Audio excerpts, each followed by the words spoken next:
Bom dia a todas e todos. Nossas boas-vindas a mais uma reunião do nosso ciclo de estudos, retomando hoje a abordagem de Sartre. Então, estamos acompanhando o desdobrar do livro 7, o livro do Yoga, no seu canto 5, a descoberta da alma. Então, hoje, a segunda parte da abordagem deste canto, nós que temos o privilégio de estar entre os relativamente poucos que já entraram em contato com esta obra-prima, que é este grande poema, em que Sri Aurobindo expõe de forma poética a sua visão da realidade, da manifestação universal, da evolução, do grande drama cósmico que se desenvolve, se desenrola através do processo da evolução. Esta obra que, se hoje é conhecida de pouco, certamente nas décadas, ou quem sabe nos séculos vindouros, será certamente reconhecida como uma referência da expressão criativa humana. E nós temos também o privilégio de termos como que um facilitador nesta nossa abordagem, que é a música, ou as gravações feitas, primeiro, de recitações feitas pela mãe, de seleções do poema, em que ela fala de uma forma única, com uma identificação única. Então, não apenas a expressão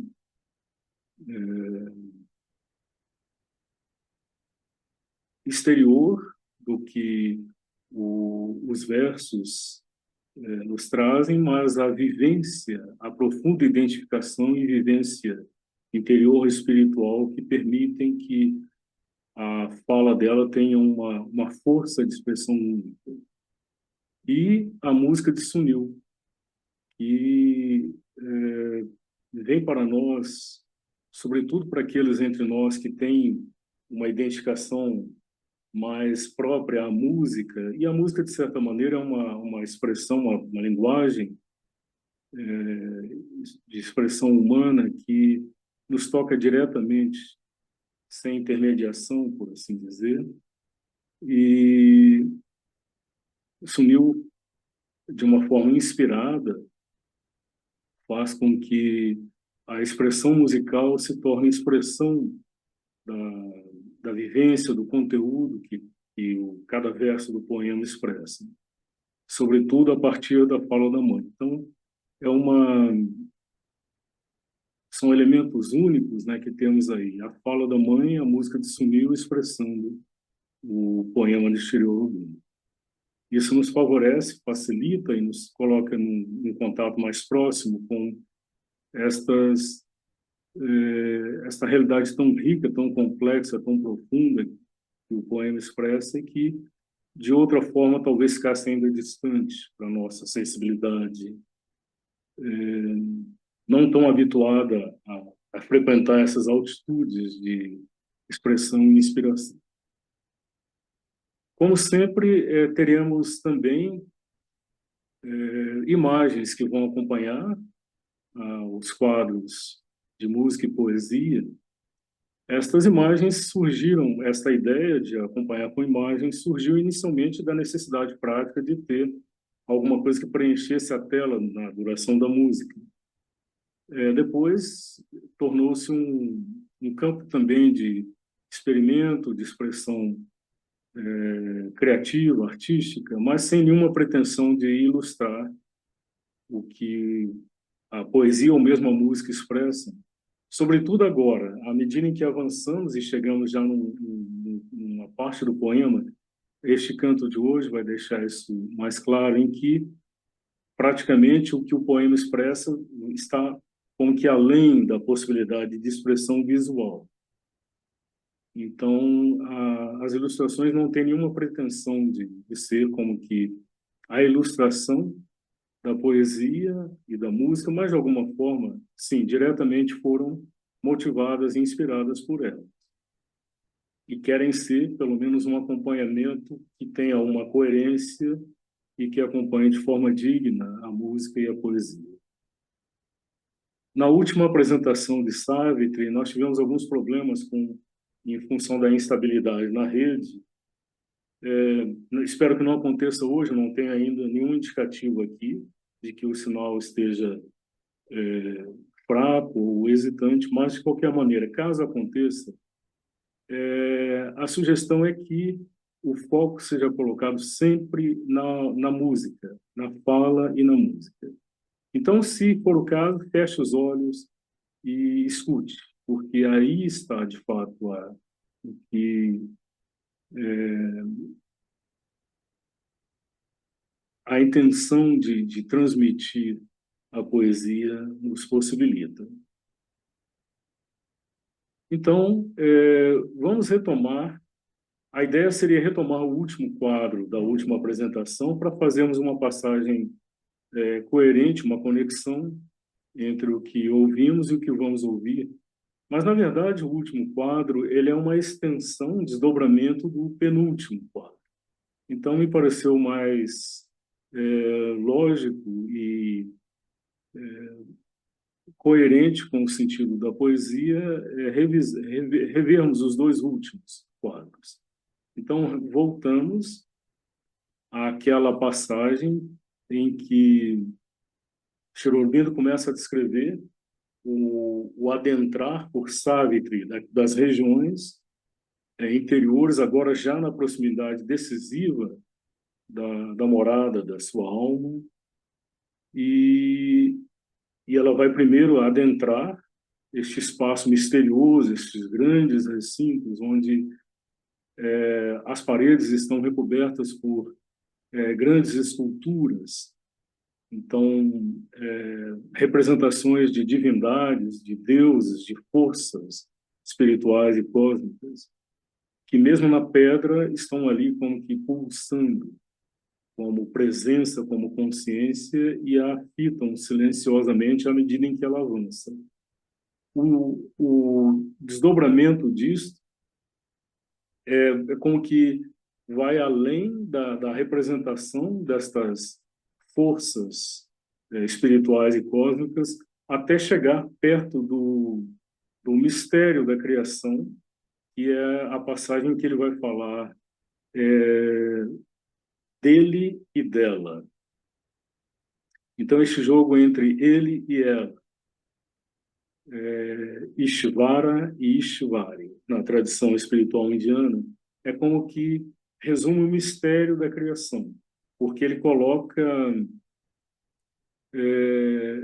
como uma polaridade criativa os aspectos da transcendência e da imanência, aspectos que, com frequência, nas tradições religiosas espirituais, são como que separados. Ou se dá ênfase à transcendência, como de certa maneira se fez na tradição ocidental, cristã, ou se dá ênfase na imanência, como de certa maneira acontece na tradição do hinduísmo.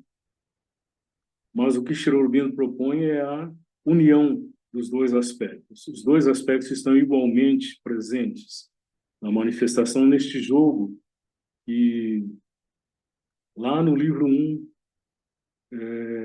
Sri Aurobindo descreve de forma tão bela, tão sugestiva, das múltiplas possibilidades de relacionamento entre ele, Ishvara, o transcendente, e ela, o aspecto criativo da força divina, a mãe divina, no processo da manifestação. E depois, então, progredimos para o que seria propriamente a nossa abordagem de hoje.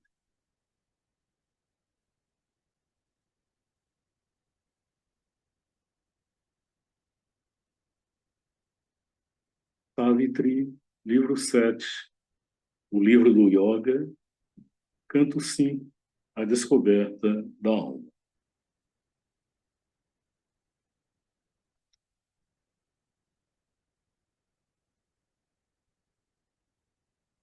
Através do limiar do sono, ela entrou e encontrou-se em meio a grandes figuras de deuses, conscientes na pedra e vivendo sem respirar, fitando com fixo olhar a alma do homem, figuras executivas do céu cósmico, símbolos, mundo de potência imutável.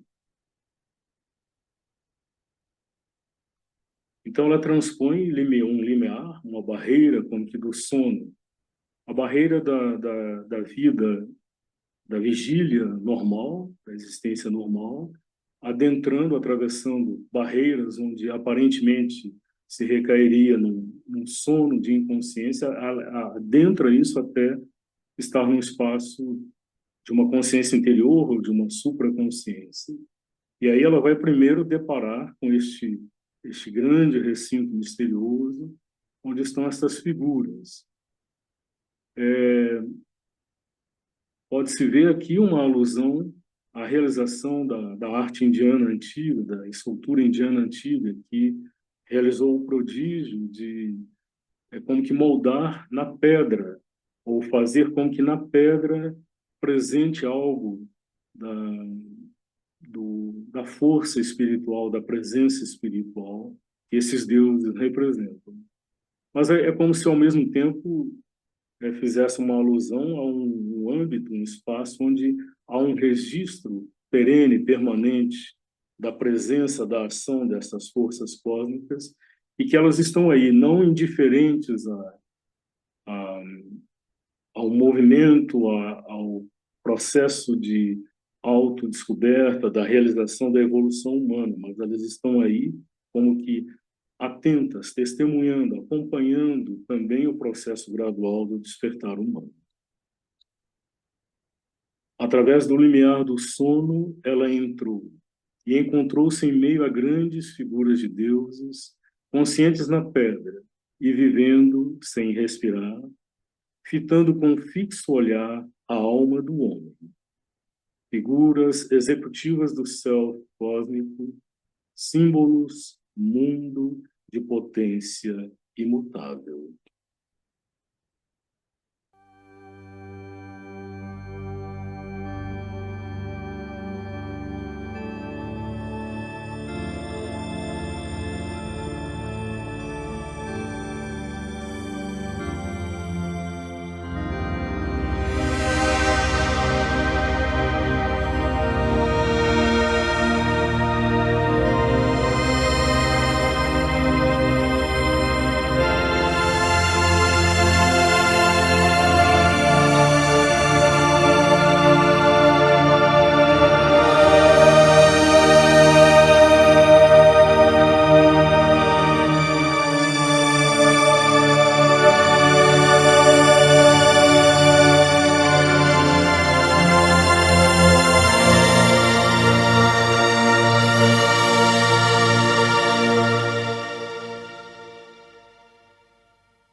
Across the threshold sleep she entered in and found herself amid great figures of God, conscious in stone and living without breath, watching with fixed regard the soul of man, executive figure of the cosmic self, world symbols of immutable potency.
Fica cada vez mais claro à medida em que avançamos na audição destes quadros, desta música, que não estamos mais na dimensão da música enquanto expressão de questões intelectuais ou mesmo da sensibilidade, do sentimento, da emoção, embora tenha tudo isso aí, nós estamos agora num âmbito em que a música é a expressão direta de intensidade, força espiritual, consciência, com esta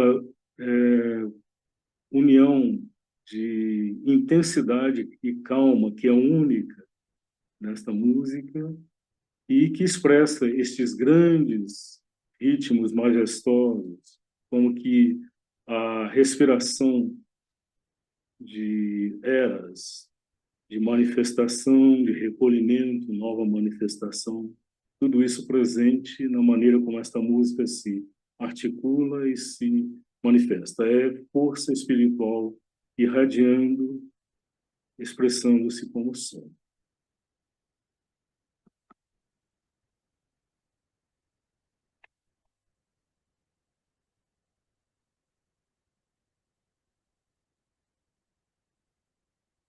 Não havia ali passos de homens que respiram, nenhum som, somente a proximidade viva da alma. Assim, ela avançou naquele misterioso lugar, de recinto para recinto, através de porta e porta talhada na rocha. Ela sentiu-se tornada uma só com tudo o que viu. Uma identidade selada dentro dela despertou. Ela se conheceu como a bem-amada do Supremo. Aqueles deuses e deusas eram ele e ela. O adorador e o adorado, perdidos de si e tornados um só. Então, ela que primeiro adentrou aquele espaço, como alguém que se vê diante de algo novo e que testemunha e vê que aí está. Mas à medida em que avança, então ela vai adentrando recinto após recinto e ela vai como que experimentando uma identificação crescente com aquilo que vê. E a partir de um dado momento, ela não mais vê exteriormente, mas ela se sente unida, se sente uma só coisa com aquilo que vê. Ela é aquilo, ou aquilo é a expressão de algum aspecto dela. E mais indo ainda além, ela se reconhece como se fora a bem-amada do Supremo, como se ela, a alma, aqui representativa da alma coletiva, da alma humana, ou mesmo da alma individual, fosse o objeto do amor, do cuidado, do sentido da própria manifestação universal. E viu que cada uma daquelas representações de deuses e deusas, então nós veremos representações de Shiva, Vishnu, mas também de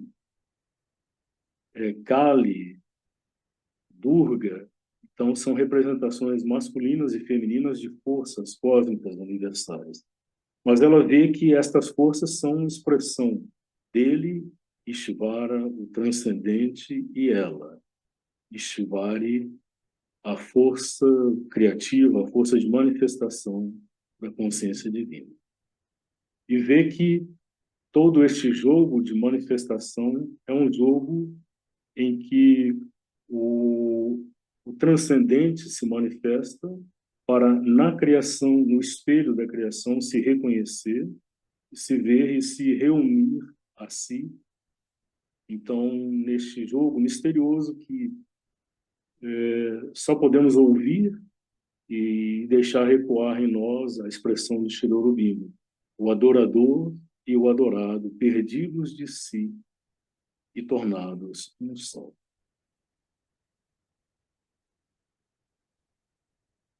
O Criador e a criação, o transcendente e a manifestação unidos, um jogo de adoração.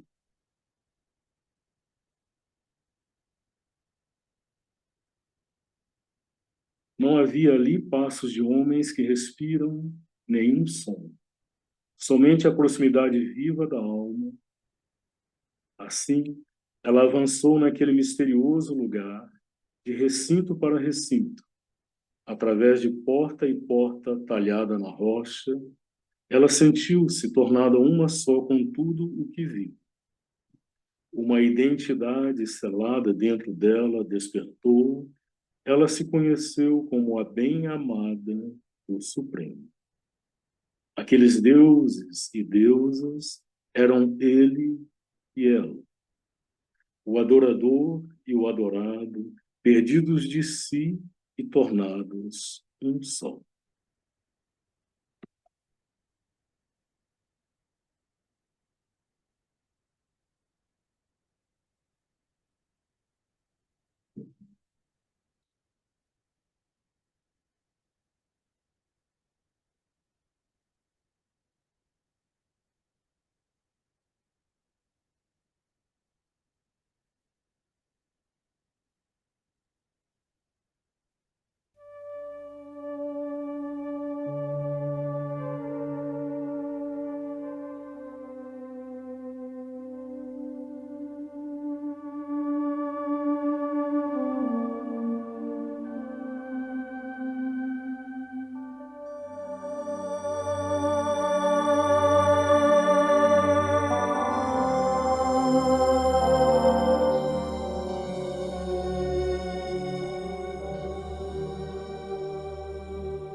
amazing men, no sound, only the living nearness of the soul.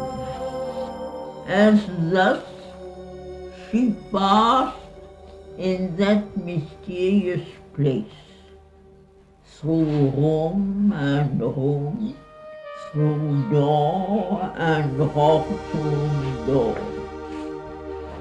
She felt herself made one with all she saw, a sealed identity within her woke. She knew herself the beloved of the Supreme. These gods and goddesses were he and she, the adorer and adored, self-lost and one.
Talvez possamos especular um pouco no sentido de que a presença, a reiteração da imagem da rocha, da pedra, figuras esculpidas na pedra, portas escavadas na rocha, pode ser, sim, também uma alusão aos grandes templos da Índia mais antiga, mas com toda certeza é também, ou pode ser interpretado como uma alusão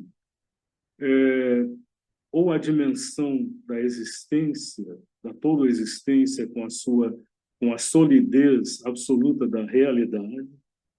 Então, a manifestação é escavada ou emerge a partir daí, Mas acho que também se pode ver aí a expressão da dimensão de que esta busca pela alma, pela dimensão interior espiritual, ela é realizada nas condições da vida na matéria. Então, a alusão à rocha pode ser uma alusão à matéria. É preciso extrair da matéria, da própria matéria, a matéria do próprio corpo, enfim, descobrir aí a presença dessa dimensão interior espiritual.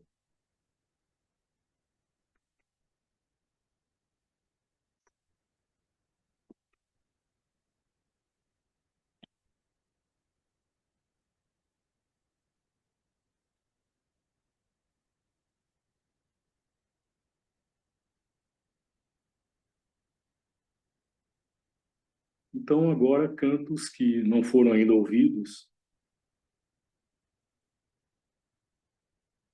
Na derradeira câmara, num assento dourado, estava alguém cuja forma visão alguma poderia definir.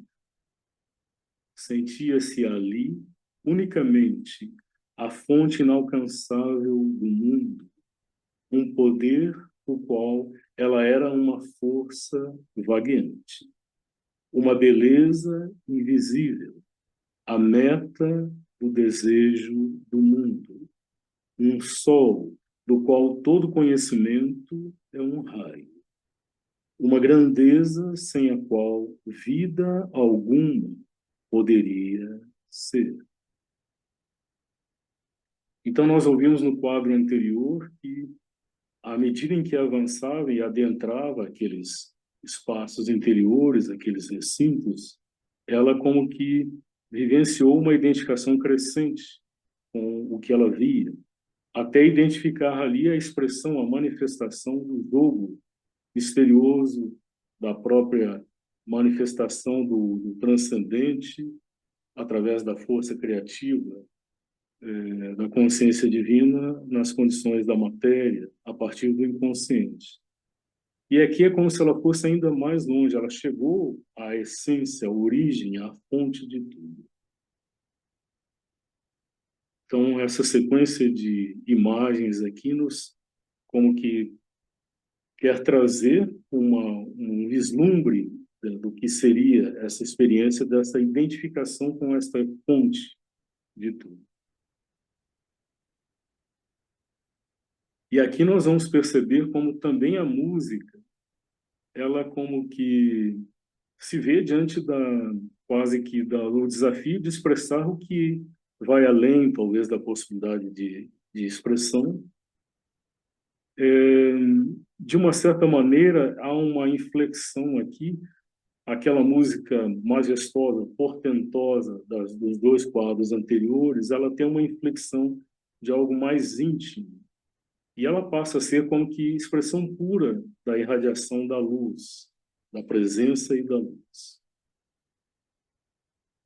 E as imagens, é claro, vão querer apenas ser um pálido comentário, um pálido acompanhamento de tudo isso.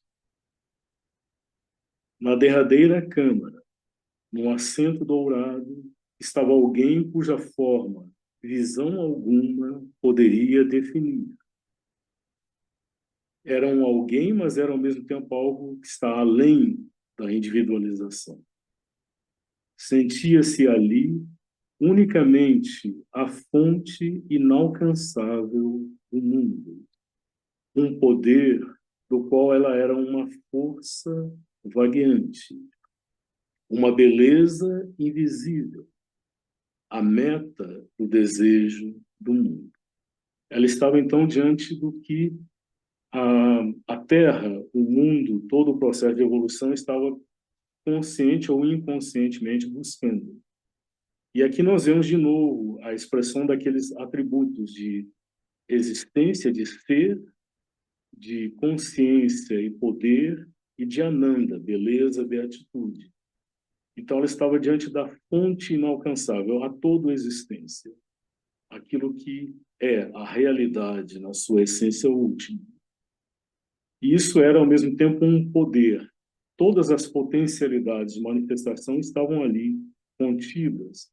E ela, a alma, era uma força, uma manifestação, uma expressão que vagueia em busca de determinados objetivos, mas é um raio deste grande centro de poder. Uma beleza invisível, a meta do desejo do mundo, aquilo por que o mundo anseia, a plenitude de realização de felicidade que o mundo busca tem na sua essência essa beleza invisível, esta Ananda invisível. Um sol do qual todo conhecimento é um raio. Todo conhecimento é uma expressão parcial desta totalidade de ser, de consciência. Uma grandeza sem a qual vida alguma poderia ser. Então é muito expressivo esse verso, porque o que sustentaria, então, a vida é algo que a eleva, que a dignifica, que a enobrece, é uma grandeza, isso é que está por detrás de tudo. E que nos faz instintivamente aspirar, buscar por aquilo que é nobre, por aquilo que é elevado, que é grande. Algo da essência disso estava agora, ou ela estava diante da essência dessa presença, dessa realidade. Na derradeira câmara, num assento dourado, estava alguém cuja forma visão alguma poderia definir. Sentia-se ali unicamente a fonte inalcançável do mundo, um poder, do qual ela era uma força vagueante, uma beleza invisível, a meta do desejo do mundo, um sol do qual todo conhecimento é um raio, uma grandeza sem a qual vida alguma poderia ser.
In the last chamber, on a golden seat, one sat, whose shape no vision could define.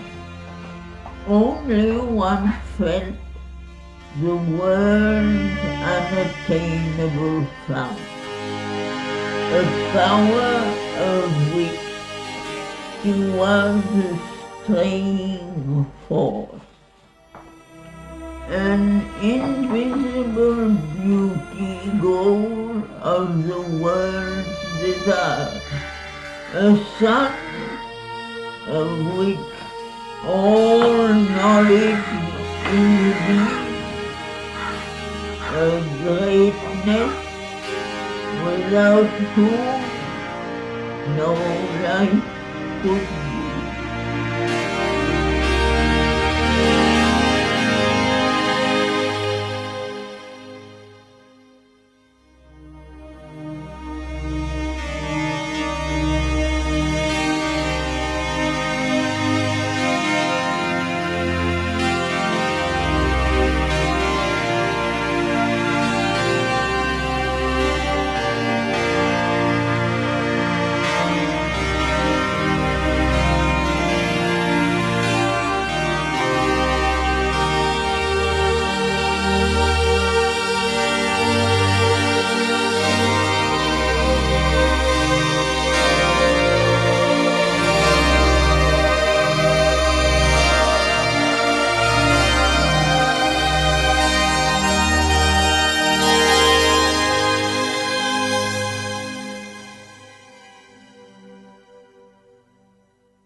Um adendo sobre a música, ela expressa aqui a luz, mas expressa também o poder e a grandeza de que a poesia nos fala, talvez da forma mais perfeita possível, alcançável hoje pela expressão da música humana.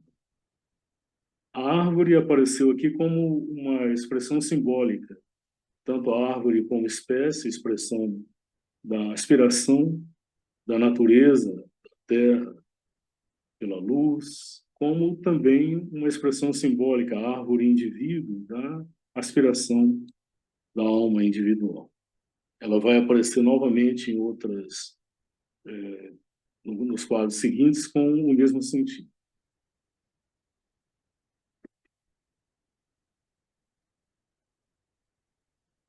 A próxima passagem da poesia, acompanhada por música, onde Sunil vai incluir uma passagem do Rig Veda. Louvai-o, ó homens que se acercam de Agni, o primeiro entre os deuses, aquele que faz o sacrifício, gratificado pelas oferendas, propiciado pelos louvores, o filho da força, sustentador, doador constante. Os deuses abraçaram Agni, o doador de riquezas. Então, aqui a linguagem figurada, metafórica dos Vedas,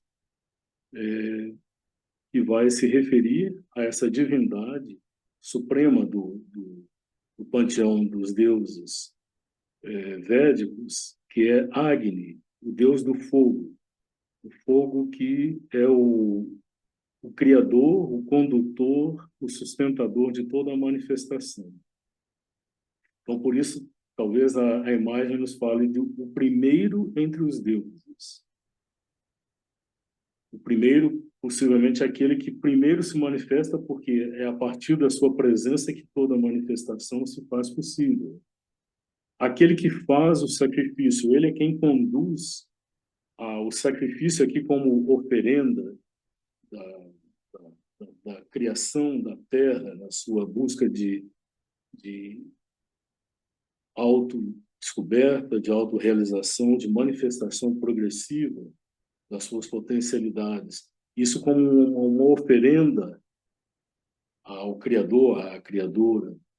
Ele que é gratificado pelas oferendas. Então, nos rituais de oferendas antigos, sempre se pressupõe que aquele a quem um sacrifício é oferecido, ele vai se gratificar com esta oferenda, ele vai reconhecê-la, ele vai como que retribuí-la de alguma forma. Ele que os louvores também fazem como que tem a ação, o poder de como que motivar uma resposta. Ele que é o filho da força. Então, a própria força da consciência original na sua manifestação se manifesta diretamente como este fogo criador. Ele que sustenta a criação, ele que é o doador constante, ele cuja presença renova constantemente o impulso e a sustentação da criação. Os deuses abraçaram Agni, o doador de riquezas. A presença de Agni como que possibilitando a própria manifestação dessas dimensões espirituais divinas na manifestação universal. Ele que é o doador de riquezas, ele que é aquele que propicia que as potencialidades infinitas de manifestação possam ir gradualmente, progressivamente se manifestando.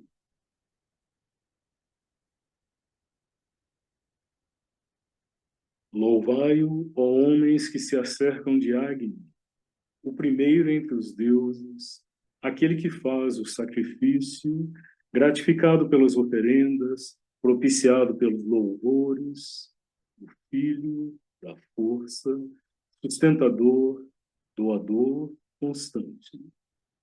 Os deuses abraçaram Agni, o doador de riquezas.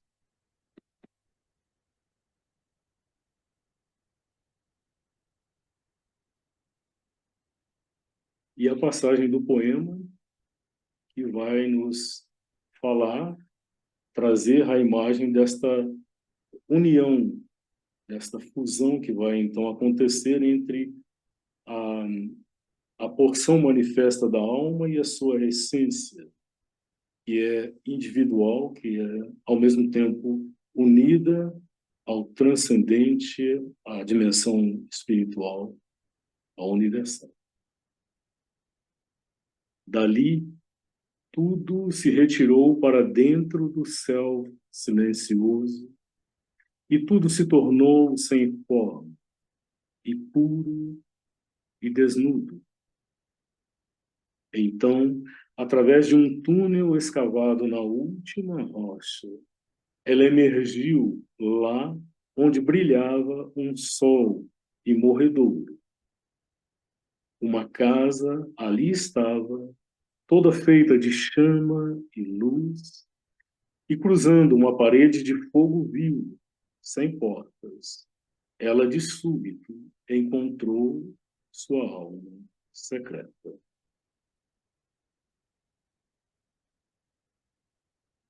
Então, as imagens parecem sugerir que ela foi adentrando em direção a este self silencioso que transcende toda forma, toda manifestação. Então, por isso, esta imagem, tudo se faz sem forma, tudo se reduz à pureza essencial, tudo se desnuda de quaisquer formas e atributos. Então, através de um túnel escavado na última rocha, ela emergiu lá onde brilhava um sol imorredouro.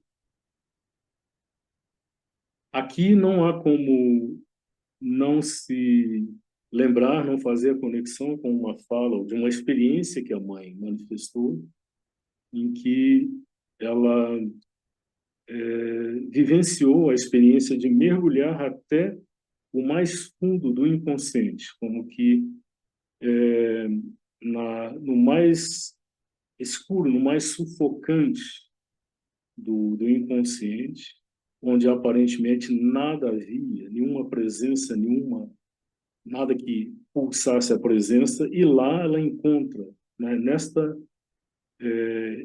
nesta rocha última do inconsciente, ela encontra a chave, a alavanca, uma mola que vai lançá-la de súbito para dentro de uma dimensão de luz, de totalidade indescritível. Então, parece ser bem esta imagem que ele expressa aqui nesses dois versos. Então, através de um túnel escavado na última rocha, ela emergiu lá onde brilhava um sol imorredouro. Uma casa ali estava, então ela chega diante da morada da alma, toda feita de chama e luz, e cruzando uma parede de fogo vivo, sem portas. Então a casa era toda ela de chama e de luz, então não havia, como nas nossas casas, janelas e portas, mas ela adentra, ela transpõe essa parede de fogo vivo e de súbito encontra sua alma secreta.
parted into a silent set, and all became a formless and pure and bare.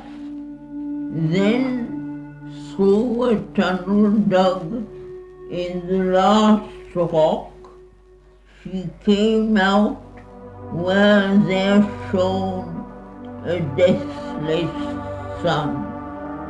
A house was there, all made of flame and light, crossing a wall of doorless living fire. There suddenly she met her secret soul.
Eu vou propor ouvirmos novamente essa parte, porque tem um aspecto aqui que eu acho que precisa ser destacado.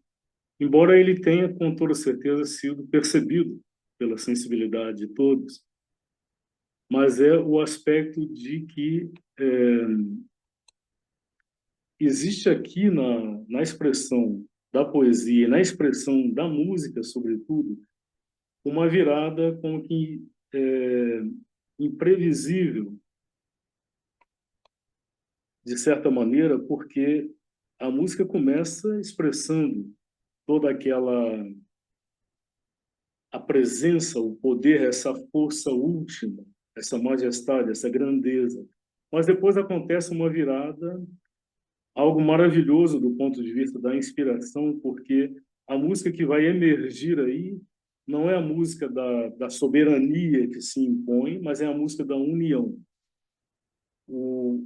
Essa dimensão do alto que se debruça e abraça a dimensão que se ergue de baixo. É uma expressão maravilhosa, feliz desta união. É uma música que ela vai trazer uma inflexão que inclui, que abrange a dimensão de todo o esforço, de todo o empenho da criação terrestre, da criação, do esforço humano pela evolução. Tudo isso está contido aí.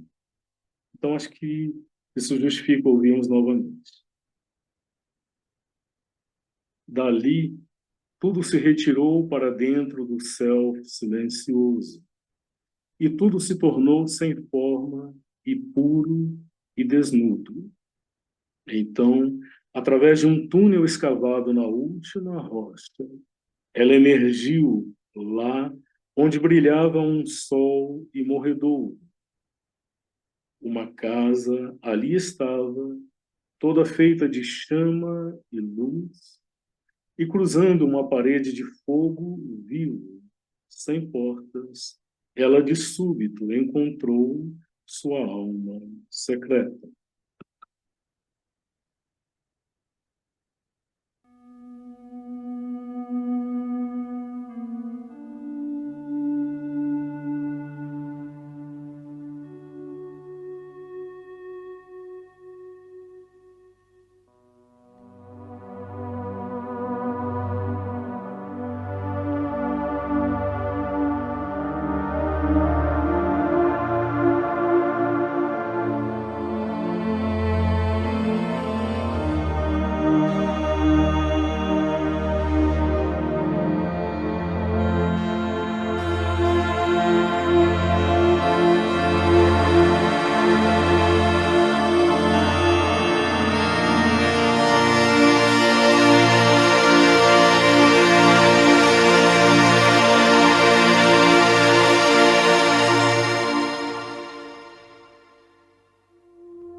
A música da união.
Thence all departed into a silent set, and all became a formless and pure and bare.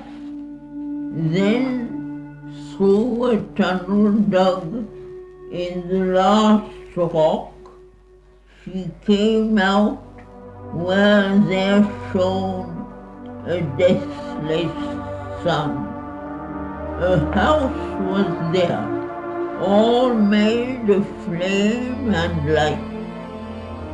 Crossing a wall of doorless living fire, there suddenly she met her secret soul.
Vem agora uma passagem mais extensa do poema. É uma daquelas passagens supremas. Não se pode dizer que seja mais inspirada do que o restante do poema, mas onde algo se manifesta, se expressa como que de uma forma única, realmente. Aqui, falando sobre a natureza, ela vai nos falar, essa passagem do poema, sobre aquela relação que nós ouvimos entre diferentes dimensões dessa dimensão interior da alma, do psíquico, quando o Sri Aurobindo nos fala que há três como que aspectos disso. Um aspecto que é o que ele vai chamar de o ser central, que é,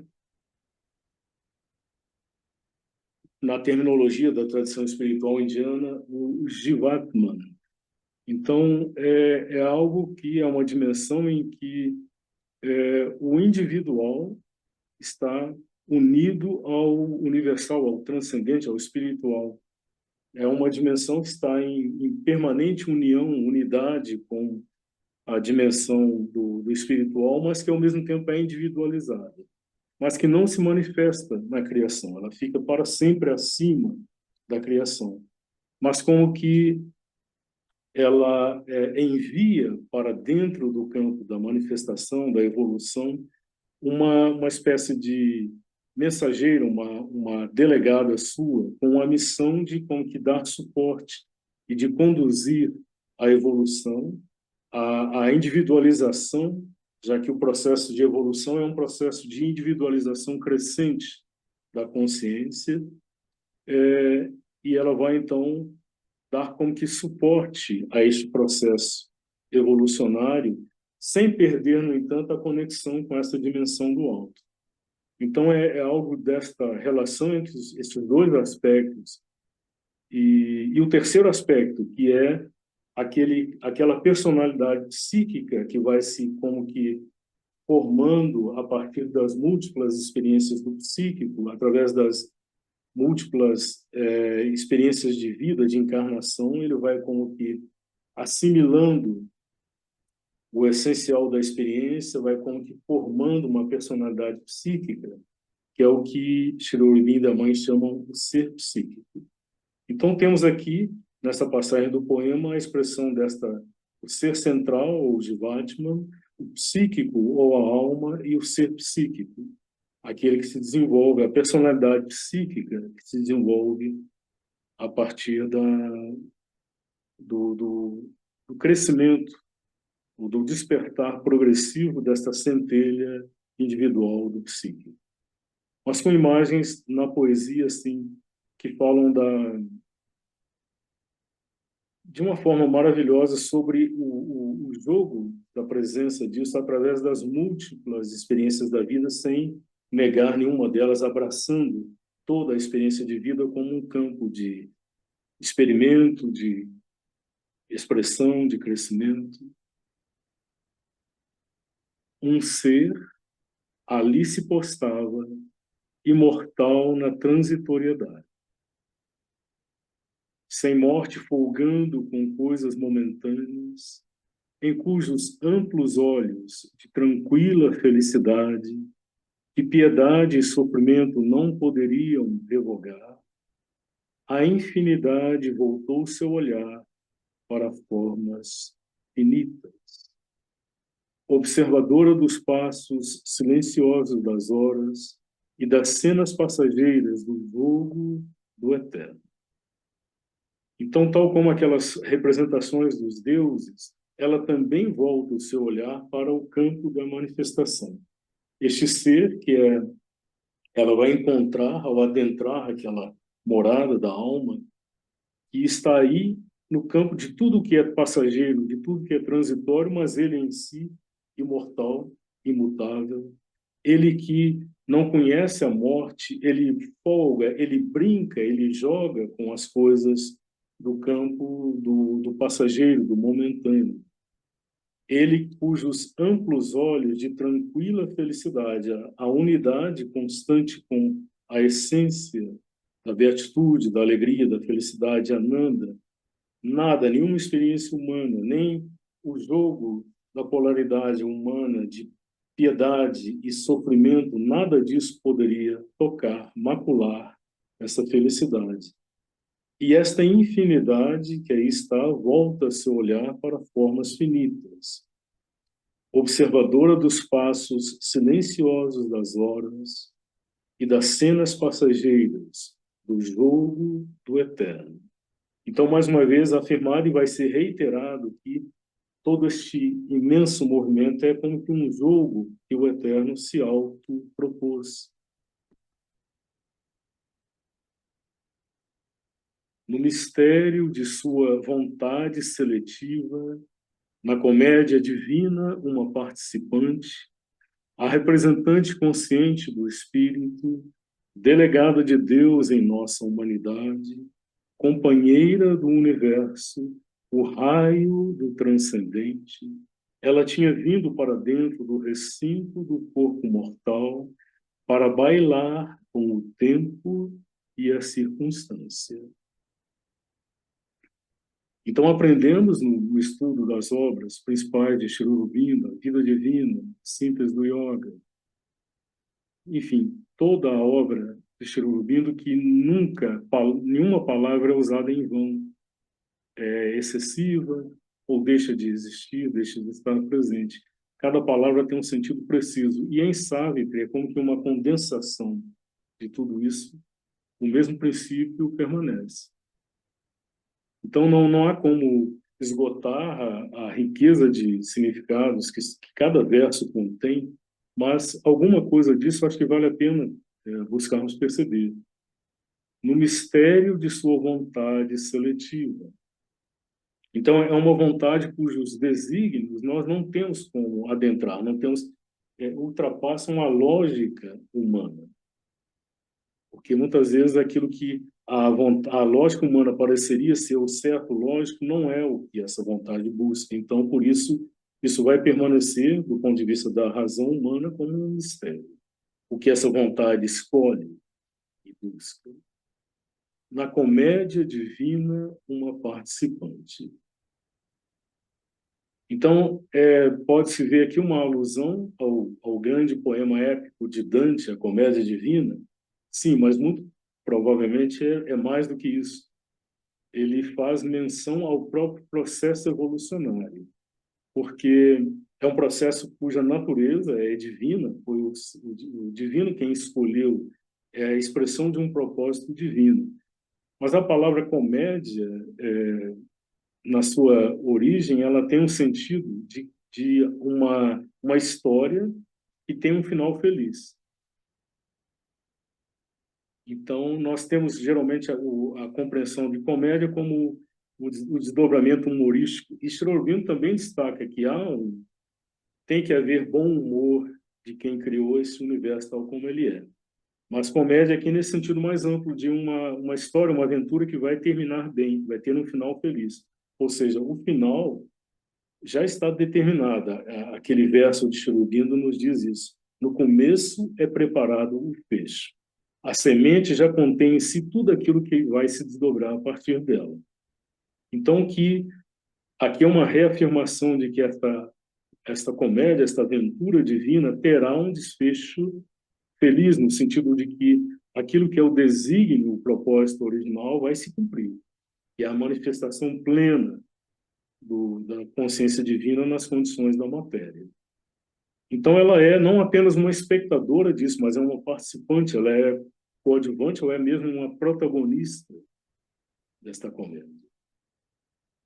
Ela é a representante consciente do espírito. Então, de novo, aquela ideia de o espírito que emana de si uma centelha, uma fagulha, mas que não é apenas uma marionete inconsciente do seu jogo, mas é uma representante consciente. Ela pode e vai chegar a um estágio em que vai conscientemente manifestar a vontade, o desígnio do espírito. Ela que é a delegada de Deus em nossa humanidade.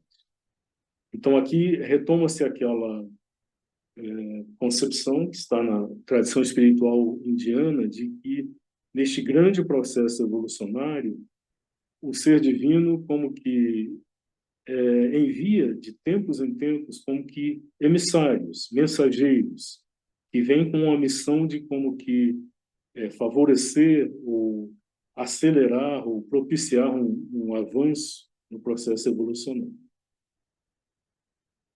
Ela que é a companheira do universo, ou seja, ela vivencia em completa união com o universo toda a sua aventura de desdobrar-se progressivo da consciência, mas ao mesmo tempo é um raio do transcendente. Então, de novo este jogo entre a imanência e o transcendente. Ela tinha vindo para dentro do recinto do corpo mortal. Então, ela não vai ficar como que pairando acima da manifestação como um espírito etéreo, mas ela vem para dentro do recinto do corpo, o corpo que em si é mortal, para aí bailar com o tempo e a circunstância. A nossa experiência ainda é muito condicionada pelas nossas limitações, por toda a história evolutiva da natureza e da humanidade. Então, nossa experiência do tempo e das circunstâncias são ainda muito de elementos limitadores. Estamos como que nos sentimos como que dentro do jugo, aprisionados pelo tempo e pelo jogo das circunstâncias sobre a qual não temos domínio. Mas ele nos diz que a alma, ela baila, não apenas ela aceita o jogo do tempo e das circunstâncias, mas ela vem bailar. Quer dizer, o bailar é a expressão talvez mais perfeita desta ideia do jogo, o jogo como um sentido de aqui ele inclui o elemento da dança, né? Para bailar com o tempo e a circunstância. Uma alegria no mundo, seu movimento mestre aqui, a paixão do jogo iluminava seus olhos. Um sorriso em seus lábios deu boas-vindas ao deleite e ao sofrimento da terra. Um riso era seu retorno ao prazer e à dor. Todas as coisas ela via como uma mascarada da verdade, disfarçada nas vestes da ignorância, cruzando os anos rumo à imortalidade. Tudo ela poderia confrontar com a paz do forte espírito. Então, neste jogo, neste bailado, o seu movimento mestre, o seu motivo central é a alegria da vivência, do experimentar, da aventura da vida no mundo. Então, esta alegria é o movimento mestre que motiva a alma aqui. A paixão do jogo iluminava seus olhos. Então, não é um jogo ao qual ela se submete meio que relutante, meio que conformada. Não, ela tem a paixão, ela está motivada intensamente pelo jogo, por tudo aquilo de imprevisto que o jogo oferece. Um sorriso em seus lábios deu boas-vindas ao deleite e ao sofrimento da terra.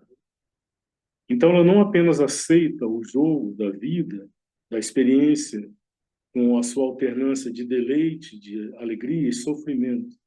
Ela não apenas aceita de maneira conformada, equânime, como é para nós o primeiro movimento, a primeira conquista a ser realizada é de poder aceitar tudo com igualdade, equanimidade. Mas para a alma, é mais do que isso.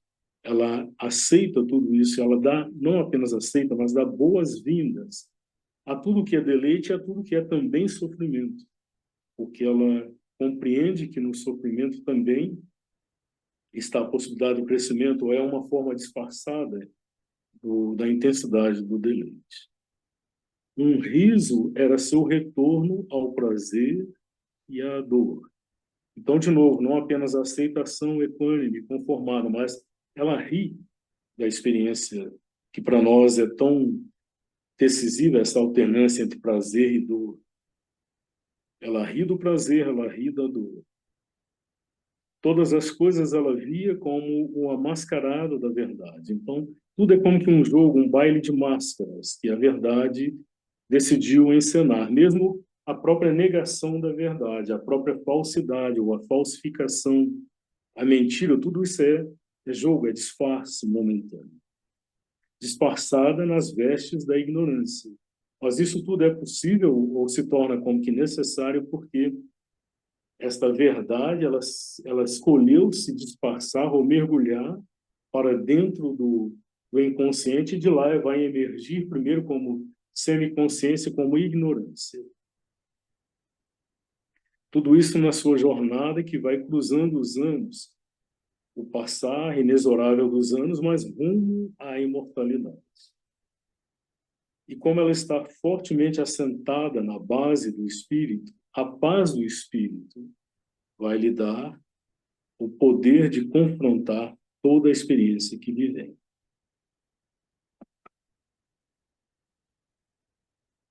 Contudo, desde que ela conhece o labor da mente e da vida, como uma mãe sente e compartilha da vida de suas crianças, ela manifesta uma pequena porção de si própria, um ser não maior do que o polegar de um homem, para uma região oculta do coração, para defrontar a dor e esquecer a beatitude, para partilhar do sofrimento e suportar as feridas na terra e labutar em meio ao labor das estrelas. Então, tudo que ele nos escreveu anteriormente era como que a experiência ou a maneira como este ser central está para sempre unido ainda às dimensões do espiritual, mesmo do transcendente. É como ele vê o campo da experiência. Mas ele não se contenta em ficar fora, vendo de cima este jogo. Então, aí vem o que seria, possivelmente, o começo do processo da manifestação da alma, do psíquico. Contudo, desde que ela conhece o labor da mente e da vida, ela está identificada, não é indiferente a toda a labuta que a natureza busca através da matéria, da vida e da mente. E ela tem mesmo a identificação de uma mãe, como é-nos dito que a alma é uma manifestação do aspecto da mãe divina.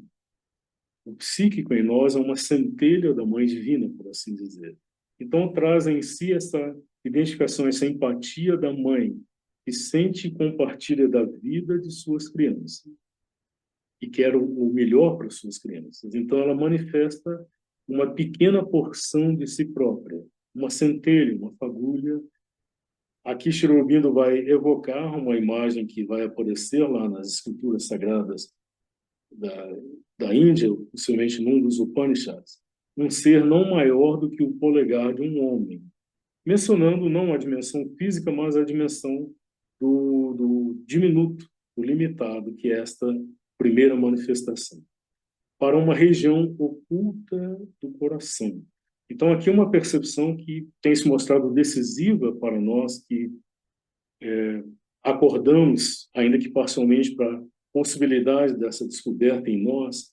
Ele nos dá uma indicação aqui no poema, mas em outras passagens ele e a mãe nos darão indicações precisas de onde encontrar, ou de onde, ou a partir de que região do próprio físico mesmo, podemos como que estabelecer uma conexão ou uma porta de acesso para essa dimensão do psíquico, que é a região do cardíaco, do coração.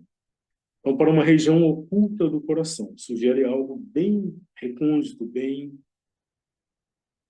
dentro do coração, para aí defrontar a dor e esquecer a beatitude. Então, vai começar toda essa epopeia, essa jornada da alma, porque, embora mantendo como que secretamente a conexão com o alto, ela vai esquecer, como que esquecendo a sua natureza, como aquele filho pródigo que parte e que esquece a sua natureza, esquece de onde veio. Então, esquecendo essa beatitude original, ele tem que defrontar a dor. Então, aí começa todo o imenso processo e desafio da evolução. Para partilhar do sofrimento e suportar as feridas da terra. Então, não apenas como que libertar-se um dia dessa condição de sofrimento que a existência terrestre ainda representa, mas ele vem com a missão de compartilhar disso, de partilhar, até mesmo de auxiliar a Terra no seu processo de emancipação em relação a isso. E essa dimensão do universal, e labutar em meio ao labor das estrelas. Esses dois versos são imagens assim inesquecíveis, né? Para partilhar do sofrimento e suportar as feridas da terra, mas na dimensão do universal, ele nos fala do labor das estrelas. Então, todo esse imenso processo cósmico, que dura bilhões de anos, é um processo de labuta, de busca, de criação das condições para a manifestação da verdade, da essência espiritual que motiva toda essa manifestação. Então, a presença psíquica está aí desde o início, e em meio a isso, e nisso também vai labutar. Para partilhar do sofrimento e suportar as feridas da terra, e labutar em meio ao labor das estrelas.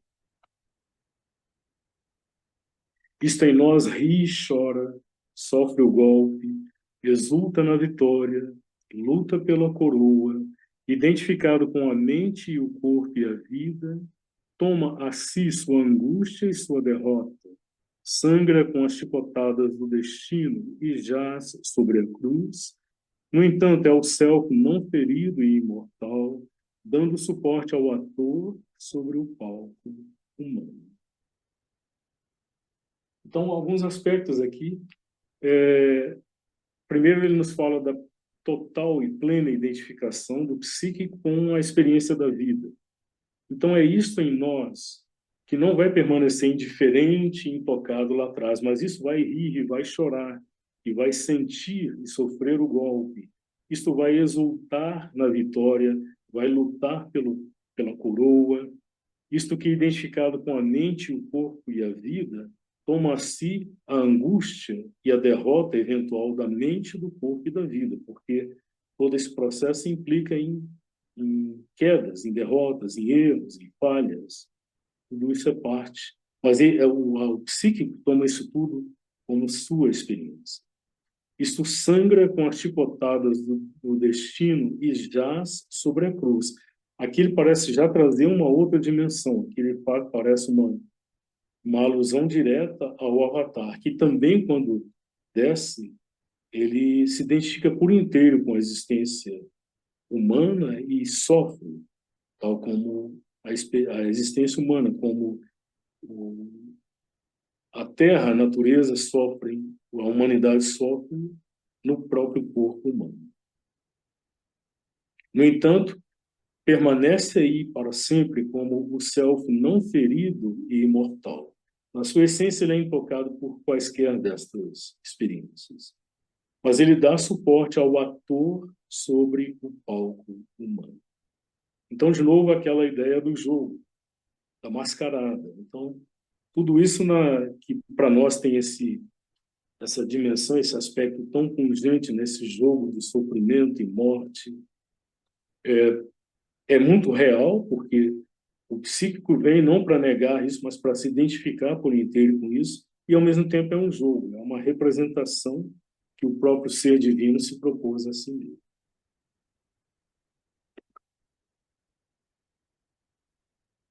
Através deste, ela nos envia sua glória e seus poderes, impulsiona para as alturas da sabedoria, através dos abismos da miséria. Ela nos dá força para realizar nossa tarefa cotidiana e simpatia que compartilha do sofrimento dos outros e a força diminuta que temos para ajudar nossa raça, nós que temos que cumprir o papel do universo, representando a si próprio numa tênue forma humana, e sobre nossos ombros carregar o mundo em luta. Então ela está aqui não apenas para se identificar e sofrer tudo isso, mas para como que levar, impulsionar, propiciar a criação, um impulso em direção à sua plenitude. Então, por isso, através desta presença psíquica, ela nos envia sua glória e seus poderes, impulsiona para as alturas da sabedoria através dos abismos da miséria. Ela nos dá força para realizar nossa tarefa cotidiana. Então, mesmo no cotidiano mais reduzido, pequeno, limitado, ela está aí, nos dando suporte. Suporte da sustentação, da paciência. E ela que nos dá a simpatia, que compartilha dos sofrimentos dos outros. Então, o emergir em nós da empatia, da simpatia, o poder vibrar junto na alegria e na tristeza e no sofrimento com o outro já é uma primeira manifestação da presença psíquica em nós. E nos dá a força diminuta, que seja pequena, mas que temos para ajudar nossa raça. Nós que temos que cumprir o papel do universo representando a si próprio numa tênue forma humana. Então ele nos fala da nossa pequenez e simultaneamente da grandeza que cada forma humana traz em si, que é uma redução do universo inteiro, mas que tem que cumprir o que o universo inteiro tem que cumprir. Por isso, sobre nossos ombros, carregar o mundo em luta. Esta é em nós a divindade diminuta e marcada. Nesta porção humana de divindade, ela assenta a grandeza da alma no tempo para erguer de luz para luz, de poder para poder, até que sobre um cume celestial ela se erga um rei, no corpo frágil, em seu coração um poder invencível. Ela escala tropeçando, sustentada por mão invisível, um espírito em labuta, numa forma mortal.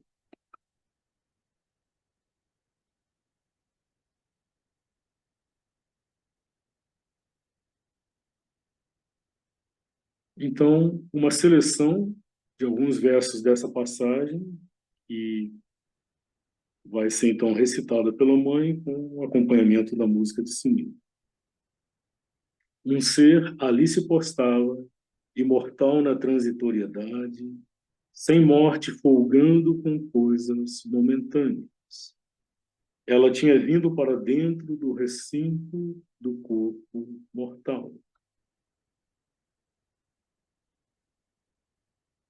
Porém, desde que ela conhece o labor da mente e da vida, como uma mãe sente e compartilha da vida de suas crianças, ela manifestou uma pequena porção de si própria, um ser não maior do que o polegar de um homem, para uma região oculta do coração, para defrontar a dor e esquecer a beatitude, para partilhar do sofrimento e suportar as feridas da terra e labutar em meio ao labor das estrelas.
being stood immortal in transient, deathless delight with momentary scenes.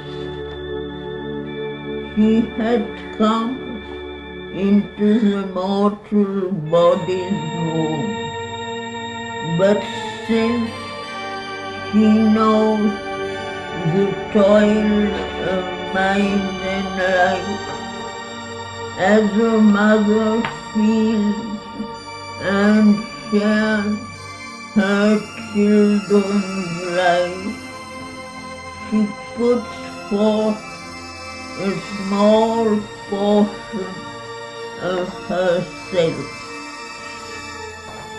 a being no bigger than the sum of man, into a hidden region of the heart, to face the pang and to forget the bleed, to share the suffering and endure earth's wound, and labor mid the labor of the stars.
Nós teremos uma terceira e última parte na próxima apresentação de Savitre deste canto 5 do livro 7.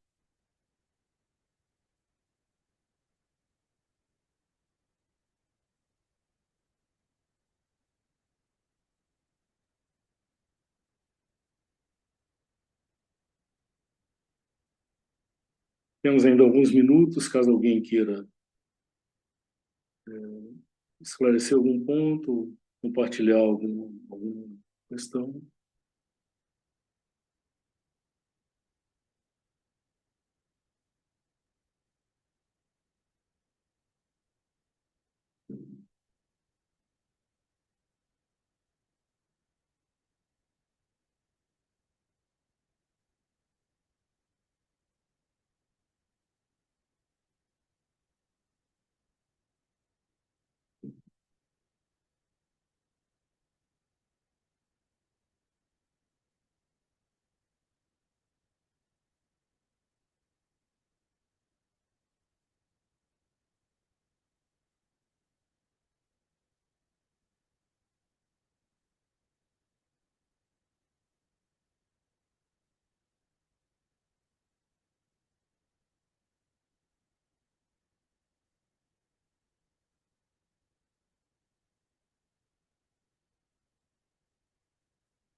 Respondemos ao aceno da Alcione, mas temos ainda alguns minutos, caso alguém queira se manifestar.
Talvez o melhor a fazer seja mesmo, depois de ouvir esta poesia, esta música, seja fechar os olhos por alguns minutos, silenciar e deixar que a reverberação disso mergulhe dentro de nós, né?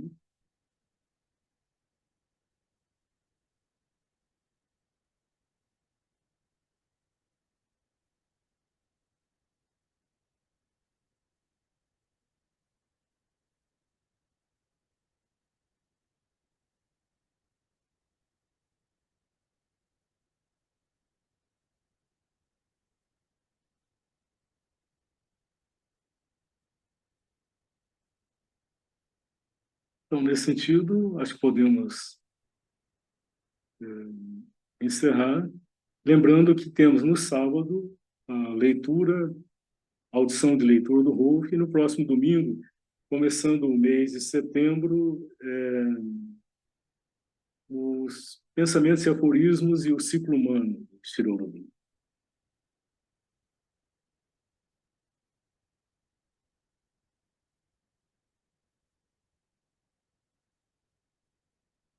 Uma boa semana para todas e todos e até o próximo fim de semana.